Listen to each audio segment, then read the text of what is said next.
So guys let's discuss this question. Question में बोला गया है what does the slope of PPF.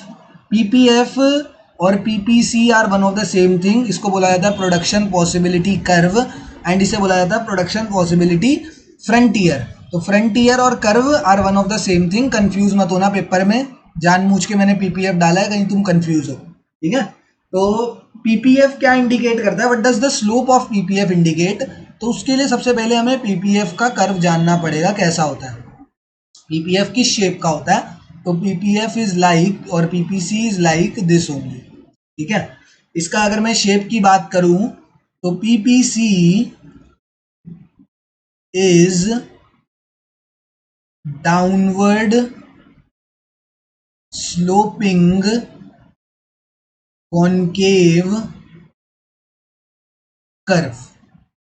Downward sloping concave curve होता है पीपीसी, ठीक है। एंड हमसे यही पूछा गया है, इसका रीजन भी डिटेल में अच्छे से जानेंगे कि ये डाउनवर्ड स्लोपिंग क्यों होता है और कॉनकेव शेप का क्यों होता है, उसका रीजन भी जानेंगे आराम से, ठीक है। तो पीपीसी की शेप के बारे में और इसके स्लोप के बारे में, स्लोप का मतलब कुछ नहीं होता, स्लोप का मतलब इसकी ढलान। ये जो ढलान हमें दिख रही है वो कैसी है, तो ये डाउनवर्ड ढलान है, नीचे की तरफ जा रही है ढलान। एंड कॉनकेव शेप की है, कॉनकेव शेप इस टाइप का होता है, कॉन्वेक्स इस टाइप का होता है एंड स्ट्रेट लाइन ऐसी होती है। जब एक ग्राफ में ऐसे हो तो इसको स्ट्रेट लाइन बोलते हैं, जब इस टाइप की हो, ठीक है, जब इस टाइप का ग्राफ हो तो इसको कॉन्वेक्स बोलते हैं। ये भी अभी तुम्हारे आगे चैप्टर्स में आएगा, इसीलिए एक हिंट दे देता हूँ। तो जब इस टाइप की फिगर हो तो इसको कॉन्वेक्स शेप्ड बोलते हैं, जब इस टाइप की फिगर हो तो इसको क्या बोलते हैं, straight line to the origin, इसको बोलते हैं convex to the origin and इसको बोलते हैं कॉनकेव टू दी ओरिजिन। तो अब इसका रीजन समझेंगे ध्यान से आराम से। तो अब पीपीसी में हमने दो चीजें देखी। So the first property about the slope of PPF is downward sloping, कि सबसे पहली चीज पीपीएफ की क्या है कि ये डाउनवर्ड स्लोपिंग है, नीचे की तरफ गिर रहा है। And the second thing it is concave to the origin, ये ओरिजिन के कॉनकेव है। दो प्रॉपर्टीज हैं इसकी पीपीएफ के स्लोप की, पीपीएफ की भी बोल सकते हैं पीपीएफ के स्लोप की, ठीक है, कि उसकी ढलान किस टाइप की है। तो उसकी ढलान डाउनवर्ड नीचे की तरफ है एंड किस टाइप की, एक तो चलो नीचे की तरफ है एंड किस शेप में है। ये कौन सी शेप थी मैंने बताया, कॉन्वेक्स शेप होती है, ये स्ट्रेट लाइन शेप होती है एंड ये कॉनकेव शेप होती है। ये तीन शेप्स ऐसी हैं जो तुम्हें इकोनॉमिक्स में, तुम्हारी माइक्रो इकोनॉमिक्स में बार बार आती रहेंगी।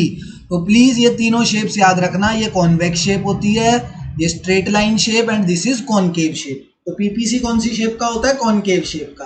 रीजन समझेंगे, कोई सी भी फिगर, अभी तो चलो सिर्फ कॉनकेव आई है, बाद में ना अगले चैप्टर्स में कॉन्वेक्स शेप की भी फिगर आएगी एंड स्ट्रेट लाइन शेप की भी फिगर आएगी, तो उसके पीछे का भी रीजन समझेंगे। अभी पहले कॉनकेव शेप के पीछे का रीजन समझते हैं। तो डाउनवर्ड स्लोपिंग क्यों है, डाउनवर्ड स्लोपिंग इसलिए है because one good is sacrificed, one good is sacrificed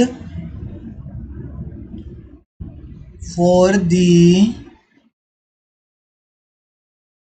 production of other good। जब हम एक गुड की प्रोडक्शन बढ़ा रहे हैं, जैसे यहां पर देखते हैं, देखो इधर है वाई एक्सिस पे हो गई गन्स और एक्स एक्सिस पे हो गई बटर। तो अब बटर मैं पहले इतनी कंज्यूम कर रहा था, अब मुझे बटर की कंजम्पशन को बढ़ा के यहाँ तक लेके आना है। तो क्या करूँगा मैं, अब ध्यान से देखना, जब बटर की कंजम्पशन को मुझे बढ़ाना था तो पहले मेरा ये देखते हैं, पहले मैं अगर जब मेरी बटर इतनी थी अगर इकोनॉमी में, तो गन्स कितनी प्रोड्यूस हो रही थी, इतनी। अब मैंने बटर की कंजम्पशन को बढ़ाकर कहाँ तक ले आया, मैं यहाँ तक ले आया। तो उसकी वजह से क्या हुआ, उसकी वजह से मेरी जो गन्स की प्रोडक्शन थी वो कम हो गई। जब ये बटर की प्रोडक्शन इंक्रीज हुई तो उससे गन्स की प्रोडक्शन क्या हो गई, कम हो गई। इसी वजह से ये डाउनवर्ड स्लोपिंग होता है। डाउनवर्ड स्लोपिंग कोई भी कर्व तब होता है जब हमें एक चीज को बढ़ाने पे, एक्स एक्सिस को बढ़ाने पे जो वाई एक्सिस की चीज है अगर वो कम हो रही है तो वो डाउनवर्ड स्लोपिंग कर्व होगा। अगर एक्स एक्सिस की कोई चीज बढ़ाने से अगर ये चीज इंक्रीज हो रही होती तो ये शायद अपवर्ड स्लोपिंग कर्व होता है, ऐसे बढ़ता हुआ कर्व होता।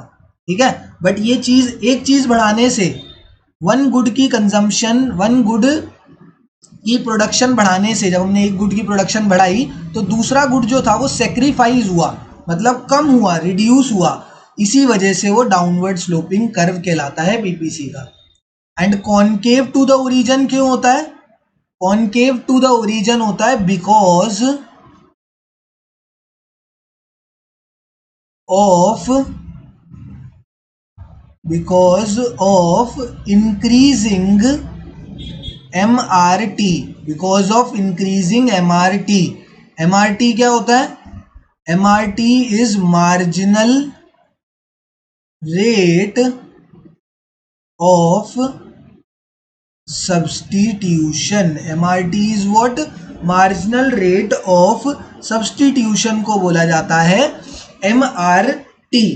एंड MRT कैसा होता है? वो इंक्रीजिंग होता है। अब ये मैं तुम्हें एक चीज बताता हूं, जैसे मैंने यहां पर तुमसे कहा, इधर बनाते हैं MRT समझाने के लिए, इधर बनाता हूं हल्का सा। मैं दो चीजें बना रहा हूं ना, क्या बना रहे हैं? एक तो गन्स है एंड दूसरी बटर है। सिर्फ इकोनॉमी में ये दो ही चीजें हैं, इसके अलावा और कुछ भी नहीं है। तो जब मैं पहले एक गन बना रहा था ना, तो उस टाइम पर मैं बटर कितनी बना रहा था? 10 बटर बना रहा था। ठीक है, 10 बटर थी जब मैं एक गन बना रहा था। अब मेरे को मन करा कि चोरी चकारी हमारे देश में मतलब थोड़ी गन्स की ज़रूरत ज़्यादा पड़ रही है, एनकाउंटर थोड़े ज़्यादा हो रहे हैं, तो गन्स की ज़रूरत ज़्यादा है, तो गन्स और ज़्यादा बढ़ाओ। तो गन्स हमने और बढ़ा दी इकोनॉमी में, गन्स और गन्स की प्रोडक्शन को और बढ़ा दिया। तो जब गन्स की प्रोडक्शन को और बढ़ा दिया तो क्या करा? बटर की जो प्रोडक्शन थी वो हमने कम करी। ठीक है, ये तो हमने देख लिया कि जब हमने यहाँ पर बटर बढ़ाया था तो गन्स कम करी थी। अब हमने गन्स की प्रोडक्शन बढ़ाई है तो बटर को कम करना पड़ेगा। तो बटर पहले 8 था, अब 9Y बनाने पड़े, क्योंकि रिसोर्सिस जो है, ये क्यों होता है, ऐसा क्यों होता है? क्योंकि रिसोर्सिस हमारे पास लिमिटेड है। हम ये नहीं है कि यहाँ पर भी पूरे रिसोर्सिस लगा दे, बटर पे भी एंड गन्स पे भी सारे रिसोर्सिस लगा दे, ऐसा नहीं कर सकते हम। ठीक है, हमें लिमिटेड रिसोर्सिस हैं, तो या तो गन्स पे लगा सकते हैं। अब गन्स पहले 1 थी तो बटर 10 थे, अब गन्स अगर इंक्रीज करी हैं तो बटर को डिक्रीज करना पड़ेगा। इसी वजह से ये डाउनवर्ड स्लोपिंग होता है। ठीक है, अब एक और गन की प्रोडक्शन बढ़ा दी तो बटर अब पता है कितना हो गया? बटर अब हो जाएगा 7Y, और कम हो गया बटर।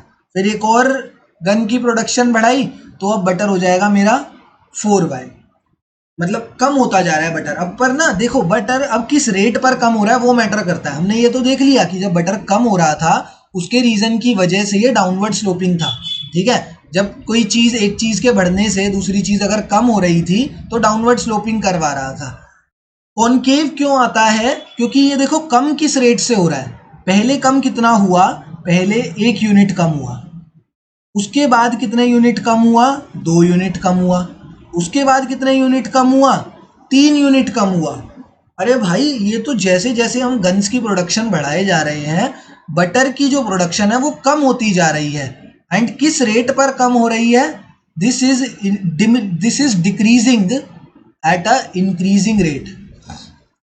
इंक्रीजिंग रेट पर कम हो रही है। एंड ये जो रेट होता है ना, इसको मार्जिनल रेट ऑफ सब्स्टिट्यूशन बोला जाता है, कि जब एक गुड की प्रोडक्शन के लिए हम दूसरे गुड को कितना सैक्रिफाइस कर रहे हैं, उसको marginal rate of transformation, substitution नहीं, मैंने सब्स्टिट्यूशन लिख रखा है, MRS भी एक चीज होती है बट यहां पर वो नहीं है, यहां पर मार्जिनल रेट ऑफ ट्रांसफॉर्मेशन है, मार्जिनल रेट ऑफ ट्रांसफॉर्मेशन।